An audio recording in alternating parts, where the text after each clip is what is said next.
तो कल जो पढ़ा था वो ये रहा। सबसे पहले अपन ने देखा था डेफिनेशन ऑफ ऑडिट, है ना, पढ़ चुके हैं एक बार। फिर अपन ने देखा टाइप्स ऑफ ऑडिट, वॉलंटरी और स्टैट्यूटरी। स्टैट्यूटरी का और क्या नाम था, एक्सटर्नल भी बोल सकते हैं आप, है ना। एडवांटेजेस ऑफ ऑडिट कितने थे, 7। फिर अपन ने पढ़ी principal aspect to be covered in an audit, 11 point पढ़े थे, है ना। और फाइनली ऑडिट प्रोसीजर क्या होता है ना। ओके, अब बढ़ते हैं आगे।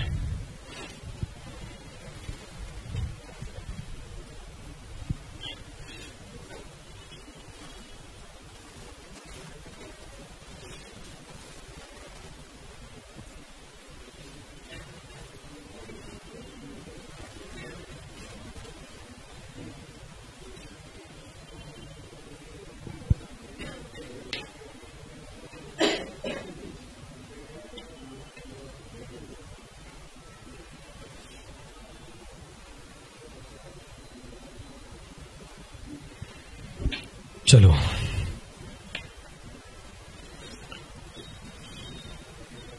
हेडिंग डाल रहा हूं, बेसिक्स ऑफ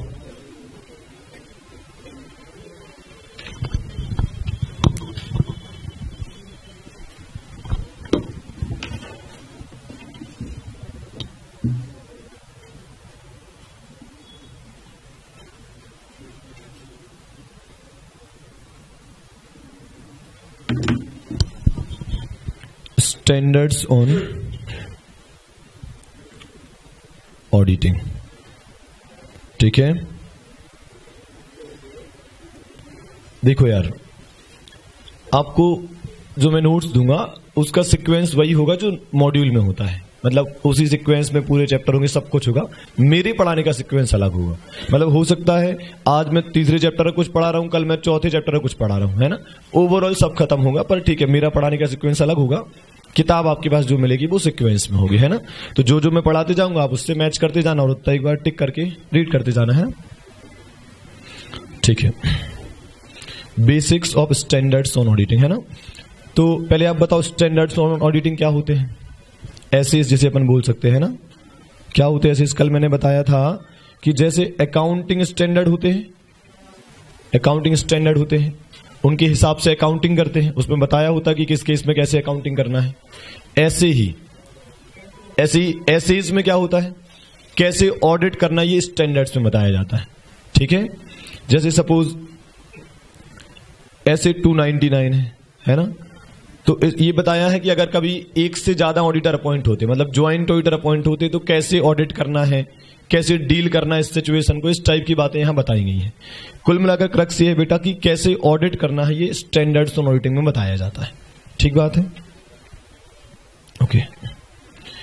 अभी क्या हुआ था, 1976 में एक बॉडी बना था आईफैक करके, इंटरनेशनल फेडरेशन ऑफ अकाउंटेंट्स, है ना। मतलब इंटरनेशनल लेवल का सबसे बड़ा अकाउंटिंग का बॉडी यही है, आईफैक। ठीक है, इनका काम क्या था, टू हार्मोनाइज दी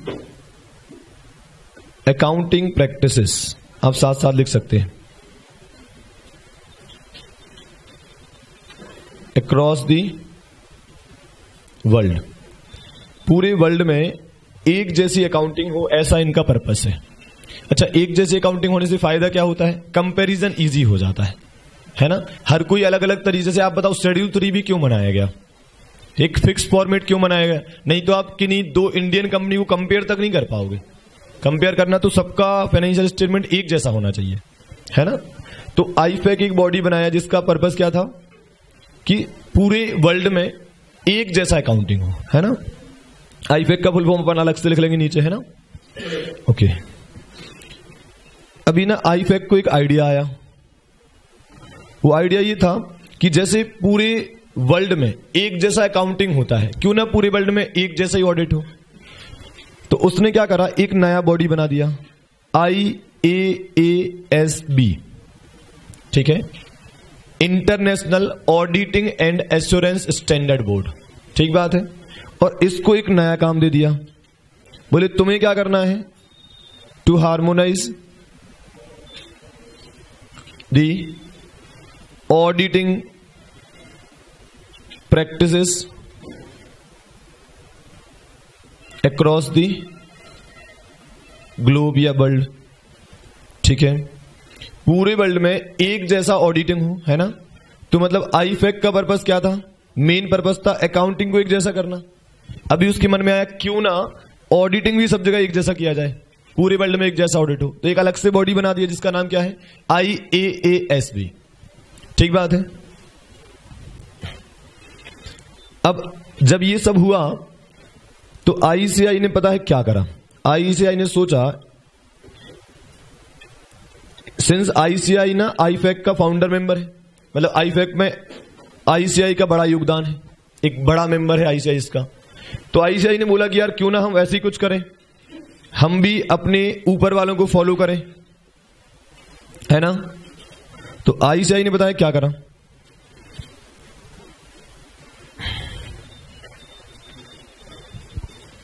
क्यों लेट आ रहे हो यार तुम लोग?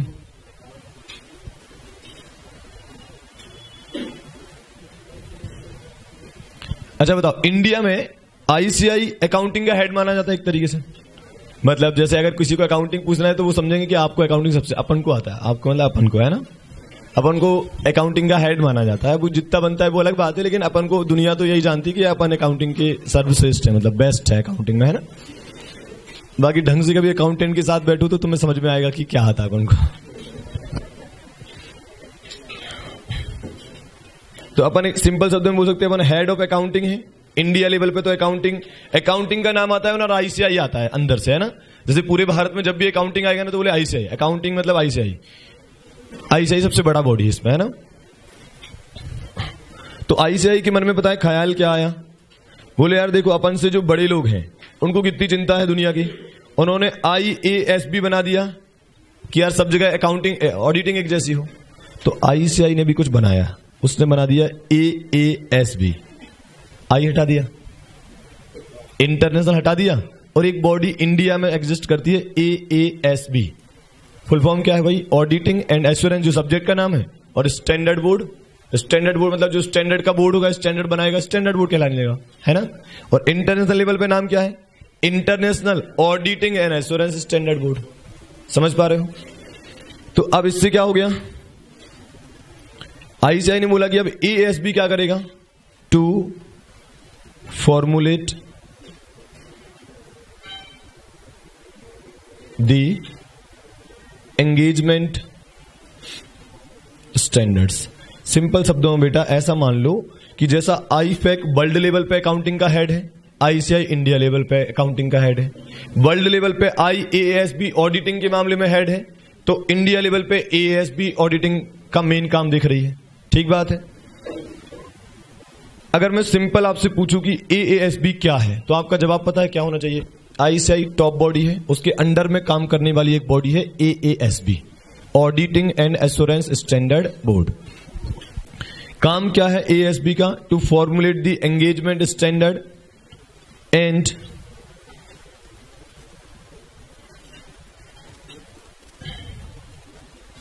Standards that are issued under the council of ICAI। बेटा आज भी अगर आपसे कोई पूछे ना कि बताओ भारत में स्टैंडर्ड्स ऑन ऑडिटिंग कौन बनाता है, जवाब आएगा ICAI। समझ रहे हो? क्योंकि इशू ICAI ही करता है, बनाता कौन है? AASB। समझ पा रहे हो? बनाता AASB, इशू ICAI ही करता है। वो ऐसा समझ लो बेटा कि जैसे कोई लीडर होता है तो क्या वो अकेला हर काम करता है? नहीं, लेकिन क्रेडिट तो उसे ही मिलता है ना। भारत में सफाई हुई तो क्रेडिट तो मोदी को मिला ना, उसने तो कभी झाड़ू लगाया नहीं होगा। मतलब समझ रहे हो आप? तो वो तो जो भी टॉप होगा उसी को इज्जत मिलेगा, उसी का नाम होगा, ऐसा समझ लो आप, है ना। इतना क्लियर है आपको? हाँ, अभी फुल फॉर्म लिख देते हैं अपन। आईफैक का फुल फॉर्म क्या था?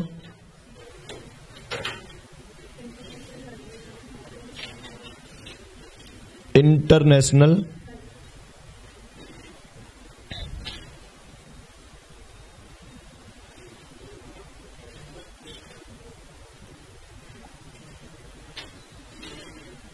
और IASB का इंटरनेशनल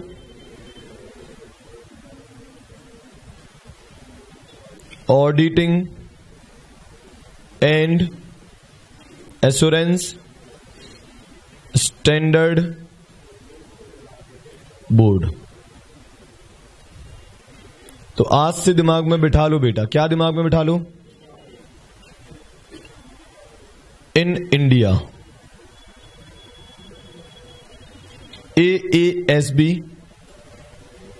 स्टैंडर्ड्स को फॉर्मुलेट करता है। फॉर्मुलेट करना मतलब बनाना, करता है ना।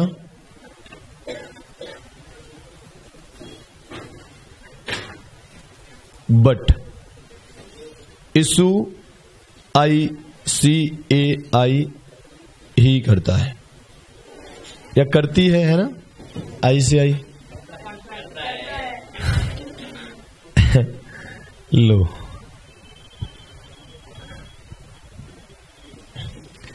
तो ध्यान रखना है ना, MCQ में या करेक्ट एंड करेक्ट में कभी ऐसी बातें पूछी जा सकती हैं। ये बातें मन से नहीं बता रहा हूं बेटा, आपकी प्रॉपर मॉड्यूल में सब लिखा हुआ है। ये बड़ा कंफ्यूजन है थोड़ा सा। तो AASB बनाएगा, इशू आज भी ICAI ही करता है, करती है, जो भी है ना।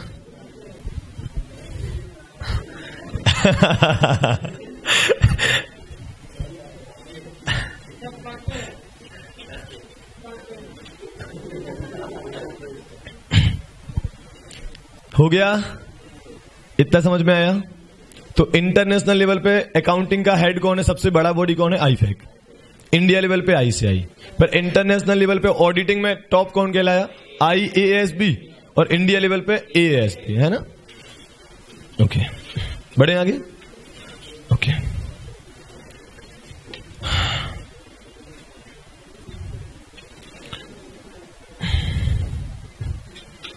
अच्छा एक और बात,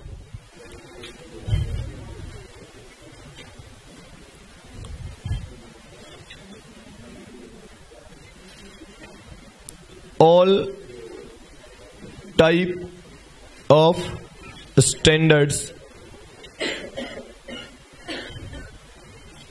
are collectively known as engagement standard। engagement standards इसका मतलब क्या हुआ? स्टैंडर्ड बेटा केवल ऑडिट के नहीं होते हैं, हर चीज के अलग से स्टैंडर्ड बनाए गए हैं। तो जितने भी टाइप के स्टैंडर्ड भारत में एग्जिस्ट करते हैं उन सबको मिलाकर एक नाम दिया है, और वो नाम क्या है बेटा? Engagement standard. जैसे आप बोलते ना स्टैंडर्ड्स ऑन ऑडिटिंग, तो ये तो केवल ऑडिट के स्टैंडर्ड हो गए। इसके अलावा भी कई सारे कामों के अलग अलग स्टैंडर्ड होते हैं। हर टाइप के स्टैंडर्ड को मिलाकर क्या कहा जाता है?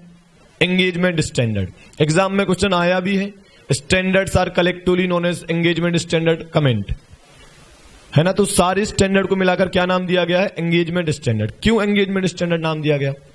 जब भी आप CA बनेंगे तो आपको कोई ना कोई अपने काम में एंगेज करेगा और आपको पैसा देगा।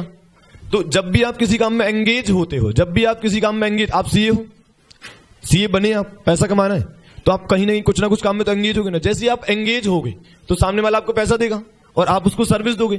तो वो सर्विस ना बहुत ढंग से देना है। ढंग से देना है मतलब स्टैंडर्ड्स के हिसाब से देना है।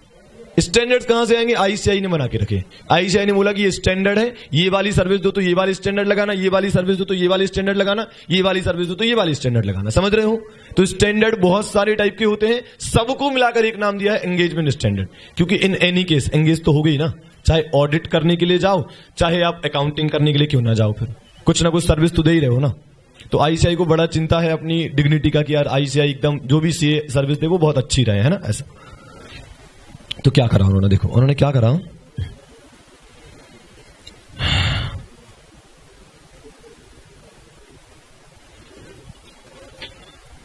चार्जर तो ले गए होगे तुम लोग, है ना, लगा ही देना, कनेक्ट करो।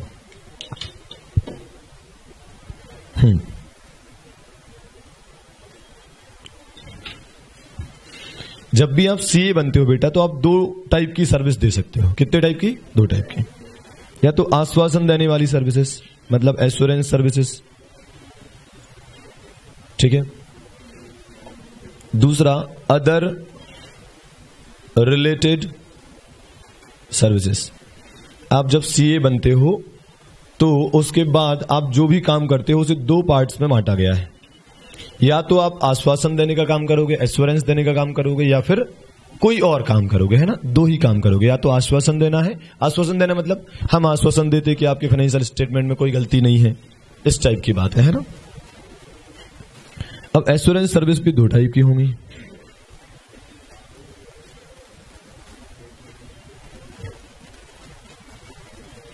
या तो आप हिस्टोरिकल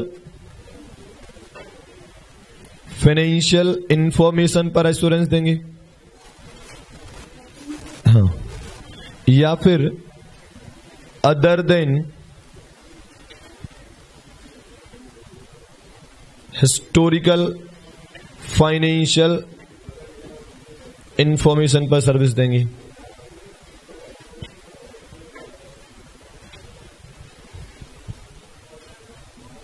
हिस्टोरिकल फाइनेंशियल इंफॉर्मेशन मतलब पास्ट की इंफॉर्मेशन, है ना। हिस्टोरिकल मतलब पास्ट की इंफॉर्मेशन। जैसे आपके फाइनेंशियल स्टेटमेंट बनते हैं, वो जो पूरा साल निकल जाता है उसके बाद फाइनेंशियल स्टेटमेंट बनते हैं। तो जो फाइनेंशियल स्टेटमेंट में इंफॉर्मेशन होती है वो कौन सी होती है? नॉर्मली हिस्टोरिकल होती है, मतलब पुरानी होती है। जो साल भर हुआ है वो आज फाइनेंशियल स्टेटमेंट में लिखा जाता है 31 मार्च के दिन, है ना। और other than historical financial information मतलब प्रोजेक्टेड इन्फॉर्मेशन। आपने सुना होगा कभी कभी आपको लोन चाहिए होता है तो आप प्रोजेक्टेड इन्फॉर्मेशन बनाते हो, है ना। प्रोस्पेक्टेड इन्फॉर्मेशन बनाते हो, फ्यूचर के डेटा को, जैसे आपने क्या करा, आगे आने वाले 3 साल के डेटा को तैयार करा, है ना, और उस पर सीए से एक फाइल वाइल तैयार करवा लिया ना, जिसे आप सीएमए डेटा करके बोलते हो। फाइनेंस में थोड़ा बहुत काम किया होगा तो, है ना। ओके, तो एश्योरेंस सर्विस हम दो टाइप की इंफॉर्मेशन पे दे सकते हैं, या तो पास्ट वाली या फ्यूचर वाली, है ना, ऐसा समझ लो आप। अब बेटा हिस्टोरिकल फाइनेंशियल इंफॉर्मेशन जो होती है उसमें भी दो चीजें आती हैं। या तो आप हिस्टोरिकल फाइनेंशियल स्टेटमेंट का ऑडिट करेंगे, या फिर आप हिस्टोरिकल फाइनेंशियल इंफॉर्मेशन का रिव्यू करेंगे। ठीक है, या तो आप हिस्टोरिकल फाइनेंशियल इंफॉर्मेशन का ऑडिट करेंगे या फिर आप रिव्यू करेंगे। ऑडिट करना मतलब क्या? ऑडिट करना मतलब पूरे फाइनेंशियल स्टेटमेंट को ढंग से चेक करना। रिव्यू करना मतलब एक ओवरव्यू देना बस। तो एक तरीके से कौन ज्यादा डिटेल्ड है और कौन शॉर्ट में करना है, कम समय में करना है। तो जैसे ऐसा होता ना कि यार समय कम बचा है तो अपन ने बोल दिया यार एक काम करो, ऑडिट तो अब हो नहीं पाएगा, केवल रिव्यू कर लो, एक नजर मार लो कि कैसा क्या है। तो ऑडिटर ऑडिट भी कर सकता है और रिव्यू भी कर सकता है। ठीक है, तो जैसे होता है ऑडिट तो बेटा कंपनीज के लिए मैंडेटरी है। ठीक है, आपने ऑडिट करवा लिया, फिर भी आपको कुछ 19-20 लग रहा है, आपने किसी सीए से बोला कि यार इसको रिव्यू कर लो एक बार आप। ठीक है, ऐसा। तो ऑडिट पे मैं लिख रहा हूं ये डिटेल्ड होता है थोड़ा सा, है ना, और ये प्राइम ऑफिस होता है, मतलब बहुत डिटेल में नहीं होता है ना। ज्यादा चेकिंग आप ऑडिट में करते हो, रिव्यू में केवल एक नजर मार ली कि ठीक है ना, ऐसा। तो बेटा हम और सीए बने, हमने आश्वासन देने का काम करा, हमने बोला कि हम हिस्टोरिकल फाइनेंशियल इंफॉर्मेशन का ऑडिट करेंगे। तो इस केस में जो स्टैंडर्ड लगेंगे वो कहलाते हैं स्टैंडर्ड्स ऑन ऑडिटिंग। क्या कहलाते हैं? Standards on auditing. शॉर्ट में क्या बोलूं? एसएस।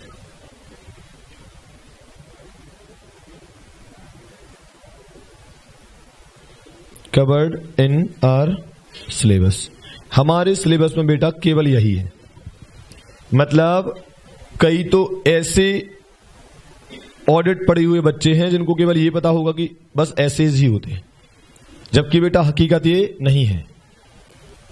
एसेज तो वो आपको इसलिए लगता है क्योंकि अपन केवल एसेज ही पढ़ते हैं, हकीकत में इतने सारे टाइप के स्टैंडर्ड होते हैं। और सीए फाइनल में सारे स्टैंडर्ड हुआ करते थे, रिव्यू वाले भी, ये वाले भी, ये वाले भी, सब हुआ करते थे। अभी अभी रिसेंटली हटाए हैं उन्होंने, जब से चेंज आया ना, सिलेबस को रिड्यूस करा है, तब ये सब हटाए, नहीं तो ये सब हुआ करता था, है ना। पर अपन को ऐसा लगता है ना, अपन एसेज, अपन तो बोलते स्टैंडर्ड मतलब एसेज, स्टैंडर्ड मतलब एसेज, जबकि ये गलत है। स्टैंडर्ड तो हर चीज के अलग अलग है ना। अपने सिलेबस में केवल कौन से हैं? Standards on auditing. तो अगर आप ऑडिट करोगे तो कैसे करोगे? जैसा एसेज में लिखा है वैसा करोगे। ठीक है, अगर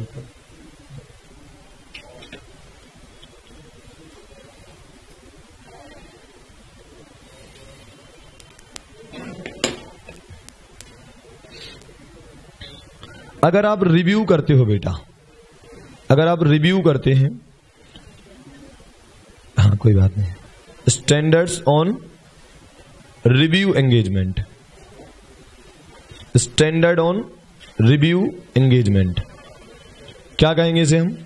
SREs। क्या कहेंगे? SREs।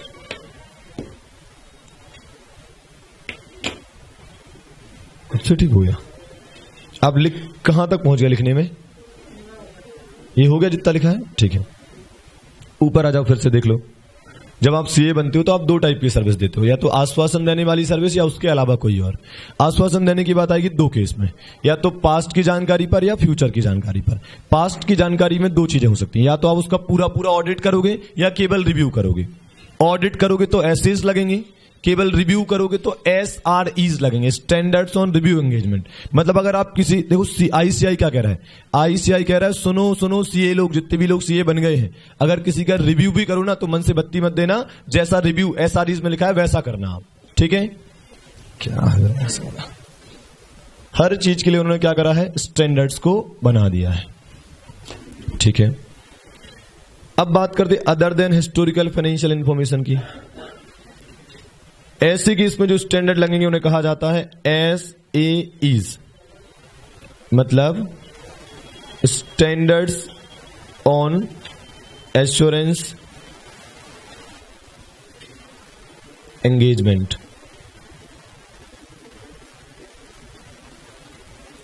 Standards on assurance engagement, ठीक है?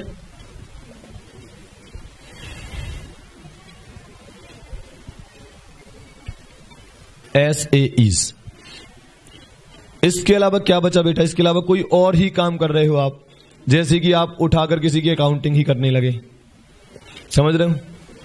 तो आप अकाउंटिंग भले ही कर रहे हो बेटा। क्या ICI ने आपको अकाउंटिंग करने के लिए सीए बनाया था? नहीं बनाया था। लेकिन चलो मान लो आप कर रहे हो, सीए बनकर आपने ऑडिट के अलावा कोई और काम को चुना, तब भी उन्होंने कहा कि यार देखो तुम हो तो सीए ही ना, तुम अगर अच्छा काम करोगे या अच्छा काम नहीं करोगे तो ICI का डिग्निटी अफेक्ट होगा। तो उन्होंने बोला कोई भी काम करोगे यार ढंग से करना, अकाउंटिंग भी करो ना किसी की तो हम जैसा बताएंगे वैसे करना, हम जो स्टैंडर्ड में लिखेंगे वैसा करना। तो इसके लिए भी अलग से स्टैंडर्ड बनाए गए। स्टैंडर्ड्स नहीं, SRS पूरा लिख दे रहा हूं, फिर फुल फॉर्म लिख देता हूं, है ना? SRS मतलब standards on related services, standards on related services. मतलब अगर आप कोई और रिलेटेड सर्विस भी दे रहे हो तब भी हम चाहते कि यार काम ढंग से करना। ICI की इज्जत लेकर तुम घूम रहे हो, उसको बचा कर रखना है ना? तो कोई भी काम करो अच्छे से करना, ऐसा। तो अब से बेटा जब भी एग्जाम में पूछा जाएगा, उनने पूछा कि सारे स्टैंडर्ड को मिलाकर एंगेजमेंट स्टैंडर्ड कहा जाता है, कमेंट, हम कहेंगे हाँ सर आप ठीक कह रहे हैं, सारे टाइप के स्टैंडर्ड को मिलाकर एंगेजमेंट स्टैंडर्ड कहा जाता है।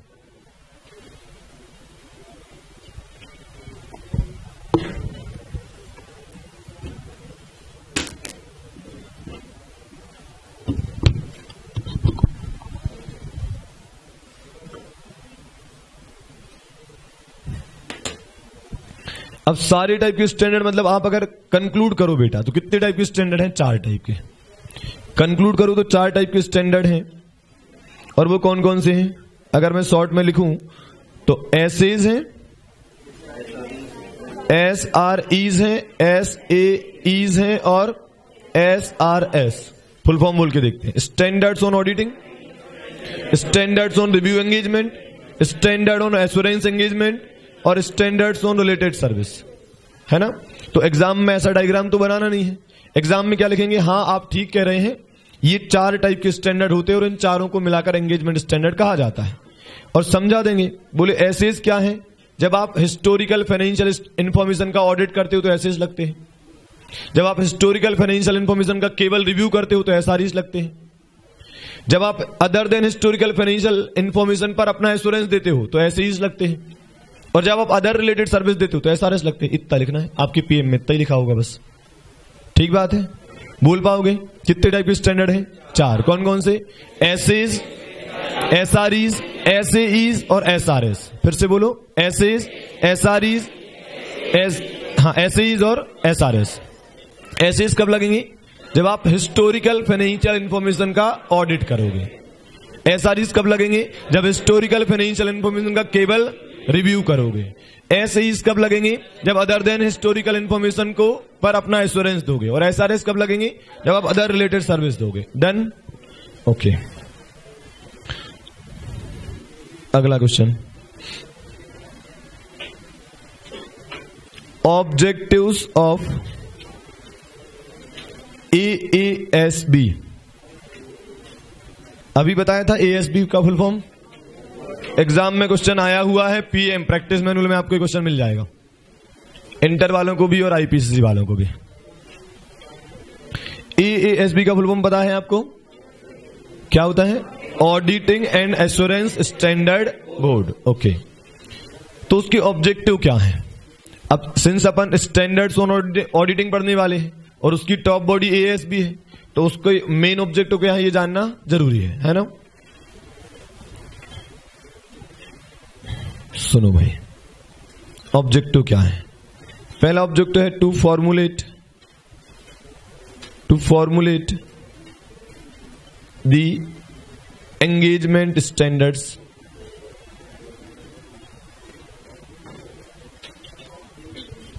ठीक है,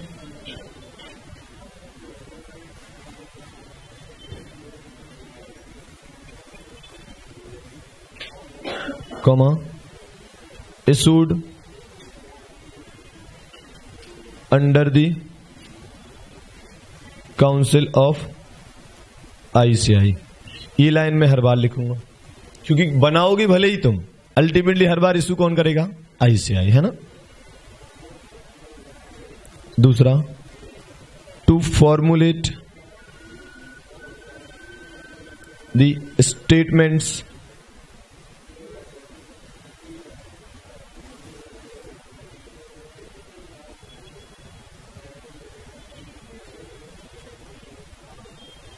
issued या विच आर issued ऐसा लिख सकते हो, which are issued under the council of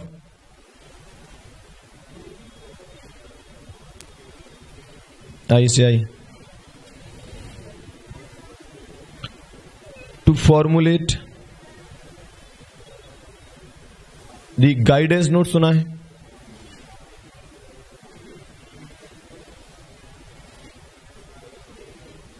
on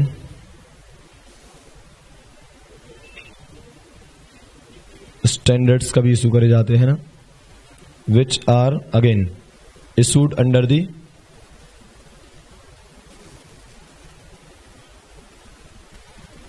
council of ICI। अभी याद रखना कितना आसान है, सिंपल बोलो ना, इतना घुमा क्यों रहे हो सर?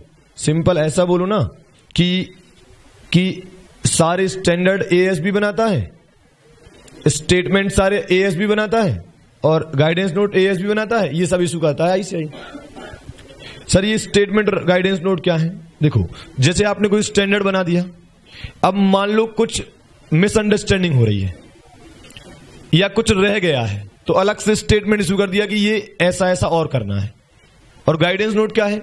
अगर ICI को ऐसा लगता है, मतलब ASB को ऐसा लगता है कि यार आपको कुछ डाउट हो रहा है, जैसे उन्होंने बोल दिया कि शेयर कैपिटल या कैपिटल बोल दिया, आपको डाउट हो रहा है कैपिटल का क्या मतलब माने, प्रेफरेंस शेयर कैपिटल कि इक्विटी शेयर कैपिटल, आपको डाउट हो रहा है तो उन्होंने गाइड करने के लिए कुछ दे दिया कि इसका मतलब आप ऐसा ऐसा मान सकते हो। ठीक बात है। तो दोनों में अंतर यह है बेटा कि स्टेटमेंट मैंडेटरी होते हैं, ये ना मैंडेटरी होते हैं, मतलब ये तो आपको फॉलो करने ही पड़ेंगे। ICI ने बोला ये जो हम अलग से स्टेटमेंट भेज रहे हैं ऐसे, इसके अलावा ये भी फॉलो करना है। गाइडेंस नोट क्या है? रिकमेंडेटरी है, वॉलंटरी है, मतलब आप नहीं भी करोगे फॉलो तो कोई इशू नहीं है।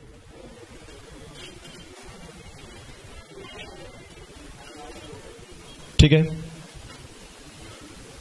तो एंगेजमेंट स्टैंडर्ड मतलब हर टाइप के स्टैंडर्ड ASB बनाएगा, इशू ICI करेगा।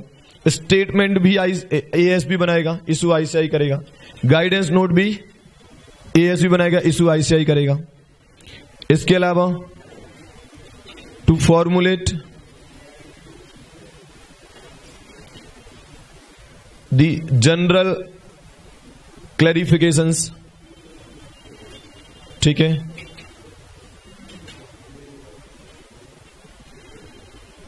issued under the Council of ICI.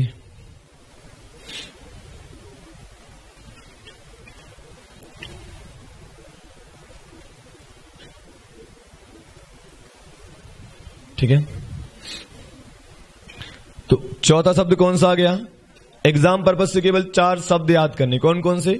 Engagement standard, statement, guidance note और जनरल क्लैरिफिकेशन। और आप बुक देखोगे तो उसमें 8 पॉइंट लिखे ऐसे ऐसे करके, है ना।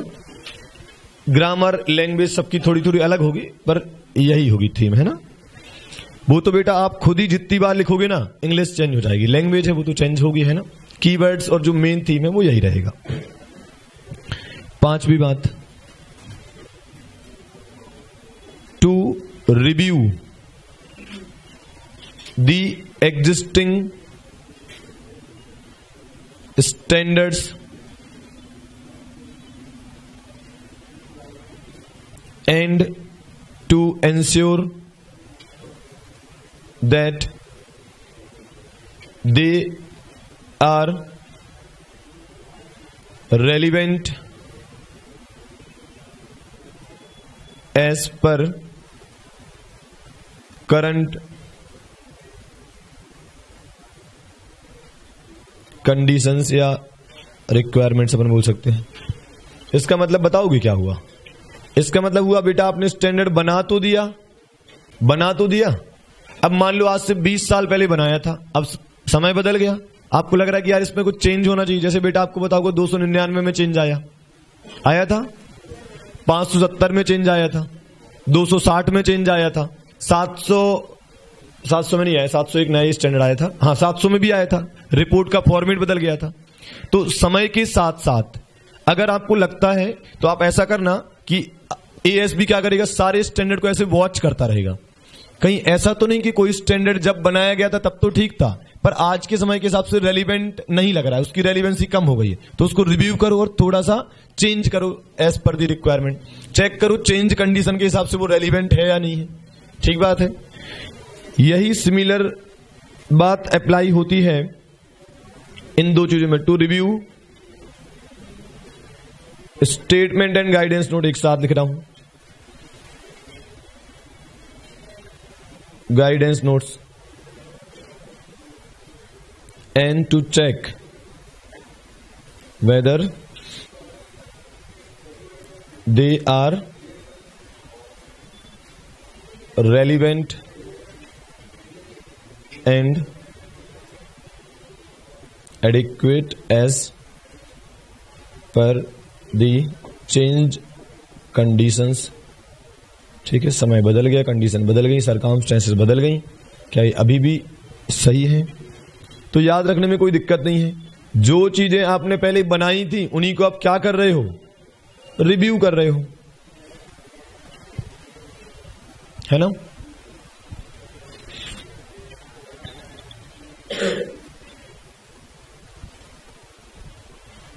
ठीक है, और आगे बढ़ते हैं।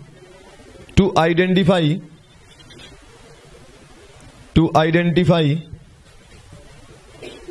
Areas where standards are need to be developed. मतलब ढूंढते रहो, क्या ढूंढते रहो, क्या सर्च करते रहो, कहीं कोई ऐसा एरिया तो नहीं, कोई ऐसा एरिया तो नहीं जिसके लिए स्टैंडर्ड बनना चाहिए। जैसे बेटा आपने सुना होगा अभी अभी एक नया स्टैंडर्ड आया 701, मतलब पिछले 6-8 महीने में आपने सुना होगा 701 सुना है, की ऑडिट मैटर।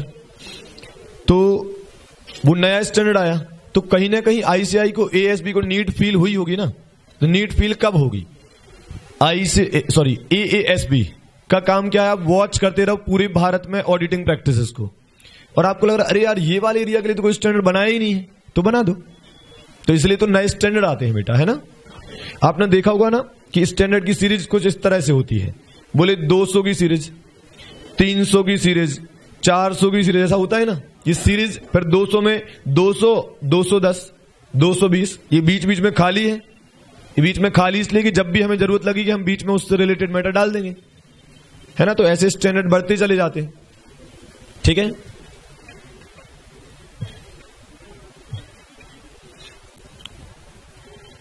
आखिरी बात,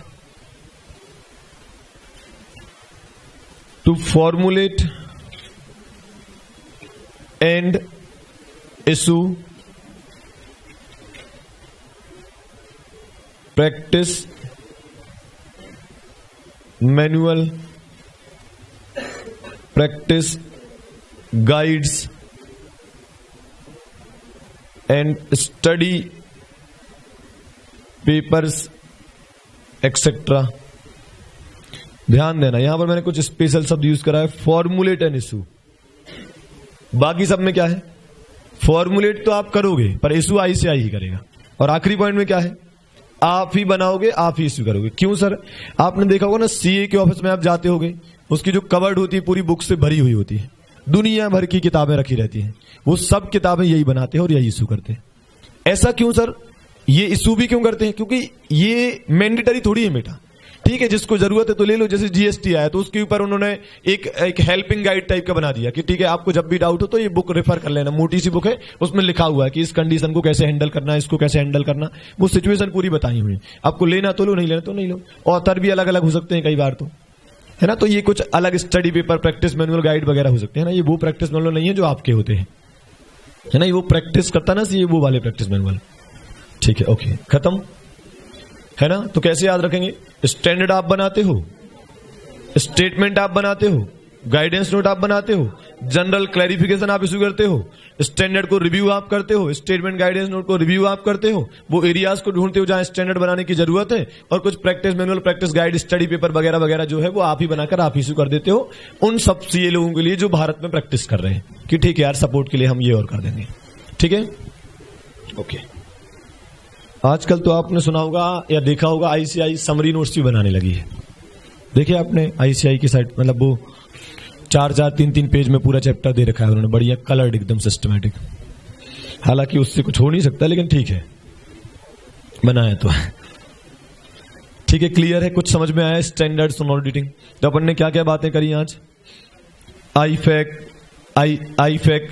इंटरनेशनल लेवल का बॉडी है ना। फिर उसके अंडर में IAS भी आता है, उनका काम है ऑडिटिंग प्रैक्टिसेस एक जैसी हो, है ना। फिर ऐसी ICI के अंडर AS भी आता है, ऐसी कुछ अपन ने बातें करी है ना। फिर 4 टाइप के स्टैंडर्ड होते हैं, है ना। अच्छा, इसके अलावा एक और होता है, वो भी जनरली आपको कभी पूछा नहीं जाता है, इसलिए आपने कभी ध्यान नहीं दिया होगा।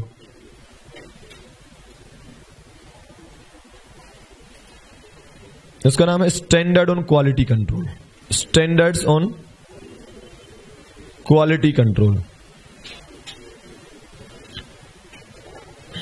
एक्चुअली क्या है, भारत में एक ही SQC है आज तक, SQC 1। तो देखना, हर काम के लिए अलग अलग स्टैंडर्ड बनाया, और पता है उन्होंने क्या बोल दिया, कोई भी काम करो, कोई भी काम मतलब 4 टाइप के काम होते हैं, इसलिए 4 टाइप के स्टैंडर्ड है। बोले कोई भी काम करो क्वालिटी वाला होना चाहिए, वो सब क्वालिटी कहां लिख दी, SQC 1 में। तो मतलब सर SQC किस पर लगता है, सब पर, चारों के इसमें SQC लगेगा। उसमें बताया है कि यार कोई भी काम करते हो तो क्वालिटी वाला काम करना, समझ रहे हो ऐसा। तो अलग अलग कामों के लिए अलग अलग स्टैंडर्ड तो है ही, साथ में हर काम क्वालिटी से करना है, इसके लिए अलग से SQC बना दिया। उसमें केवल ये बताया कि अगर कोई काम क्वालिटी से करना है तो किन किन चीजों का ध्यान रखना है, ठीक है। जैसे नॉर्मली ICI हमेशा ऐसा कहता है CA से कि आप कोई भी काम करते हो तो आप लिख लिया करो, डॉक्यूमेंटेशन कर लिया करो। उससे ये फायदा होता है कि कल के दिन अगर कभी कुछ फ्रॉड होता है, कुछ आरोप आप पर लगाया जाता है, तो आपको बचाने के लिए केवल क्या काम में आएगा, वो जो डॉक्यूमेंटेशन आपने करा होगा, है ना ऐसा। तो SQC 1 भी है एक, है ना। फिर अपन ने पढ़े ऑब्जेक्ट ऑफ AS भी। अब बढ़ते हैं आगे, है ना।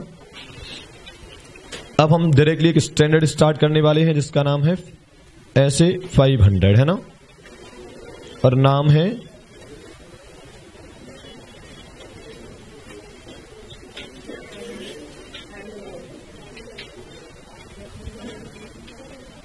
कुछ लोग ऑडिट डॉक्यूमेंटेशन बोल रहे हैं, वो 230 है, ठीक है।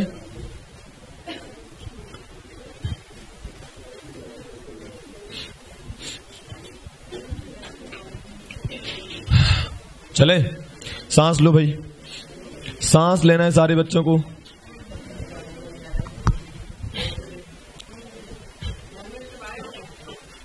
देखो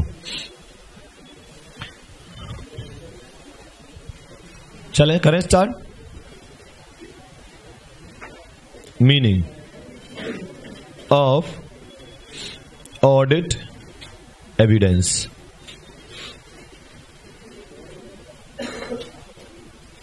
ठीक है,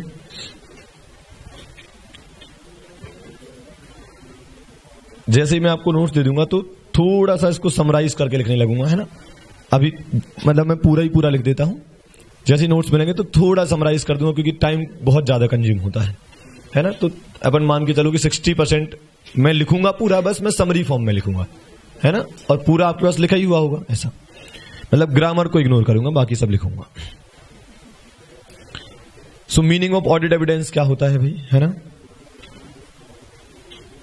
एनी इंफॉर्मेशन, ऑडिट एविडेंस मतलब क्या, एनी इंफॉर्मेशन